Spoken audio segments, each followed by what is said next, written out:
ഇക്കാലമത്രയും സെലക്ഷനിലും ഫാഷനിലും വിലക്കുറവിലും അത്ഭുതങ്ങൾ സൃഷ്ടിച്ച Basid silks collection. കല്യാണം ഇനി വേറെ level. Basid wedding mall, Basid arcade, Poonkottukulam, Tirur. പുഴയിൽ മുങ്ങി മരിച്ച തിരൂരിലെ പത്ര ഏജന്റ് നേർമടത്തൂർ വള്ളിക്കാഞ്ഞിരം സ്വദേശി നെച്ചാട്ട് ശ്രീധരൻ എന്ന ഗണേശന് നാടിന്റെ അന്ത്യാഞ്ജലി. പോസ്റ്റ്മോർട്ടം നടപടികൾക്ക് ശേഷം വൈകിട്ടോടെ മൃതദേഹം വീട്ടുവളപ്പിൽ സംസ്കരിച്ചു. ചൊവ്വാഴ്ച പുലർച്ചെ പത്രവിതരണത്തിനായി വീട്ടിൽ നിന്നും ഇറങ്ങിയ ഗണേശനെ കാണാതാവുകയായിരുന്നു.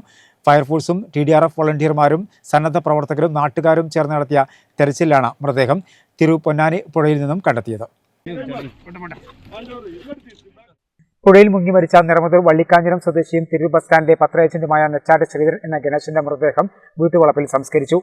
ബുധനാഴ്ച ഉച്ചയോടെ പോസ്റ്റ്മോർട്ടം നടപടികൾ പൂർത്തിയാക്കിയ മൃതദേഹം വൈകിട്ടോടെയാണ് വീട്ടിലെത്തിച്ചത്. നിരവധി പേർ വീട്ടിലെത്തി അന്ത്യോപചാരം അർപ്പിച്ചു. ചൊവ്വാഴ്ച മുതലാണ് ഗണേശനെ കാണാതായത്. പത്രക്കെട്ടുകൾ എടുക്കാൻ ബസ് സ്റ്റാൻഡിൽ എത്താത്തതിനെ തുടർന്നാണ് അന്വേഷണം നടത്തിയത്. ഇതിനിടെ ഗണേശൻ സഞ്ചരിച്ച സ്കൂട്ടർ ഏറ്റിക്കടവ് പാലത്തിന് സമീപം കണ്ടെത്തിയിരുന്നു. ഇവിടുത്തെ CCTVയിൽ സ്കൂട്ടർ നിർത്തി നടന്നുപോകുന്ന ദൃശ്യങ്ങളും പതിഞ്ഞിരുന്നു.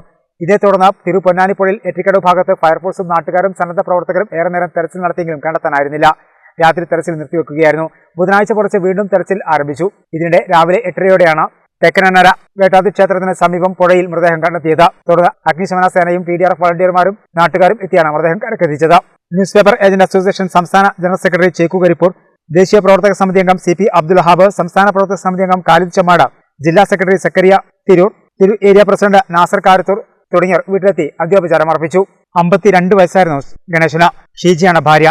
അതുൽ, അമൃത എന്നിവർ മക്കളാണ്.